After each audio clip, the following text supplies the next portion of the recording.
Amanda Manopo bukan lagi ngeperan atau promo film terbaru. Dia benar-benar melangsungkan pernikahan dengan kekasihnya, Kenny Austin. Sempat diragukan publik, keduanya melakukan pemberkatan pernikahan dihadiri keluarga dan kerabat pada Jumat 10 Oktober 2025. Meski mirip adegan sinetron yang pernah mereka perankan, namun kali ini adanya pengucapan janji hingga ciuman di depan tamu undangan membuat publik yakin keduanya sudah resmi menjadi suami istri. Amanda Manopo pun tampil begitu cantik dan anggun dalam balutan gaun putih karya Hyan Chen. Manda pun tak seperti biasanya selalu tampil seksi dan terbuka.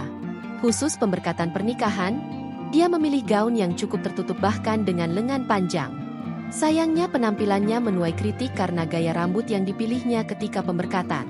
Netizen menilai hairdo-nya kurang cocok padahal gaun hingga makeup sudah sangat sempurna. Hairdo-nya kenapa gak dikasih pewarna rambut bubuk atau gel gitu sih? Biar gak kelihatan tipis rambutnya. Gagal di rambut.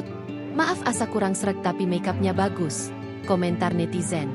Manda cantik banget tapi hairdo-nya kenapa kalau foto ngadep depan kayak botak terus cuma nempel rambut di belah tengah seuprit. Komentar netizen lain.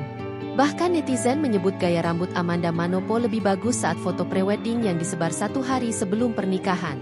Dari deretan tim yang dipercaya dalam pernikahan Amanda Manopo dan Kenny Austin, hairdo dipegang oleh hairstylist Arnold Dominguez.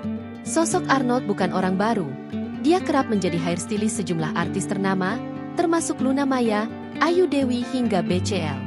Gaya rambut karyanya untuk sejumlah artis kerap disanjung bagus meski tidak dengan style untuk Amanda Manopo di hari spesialnya itu.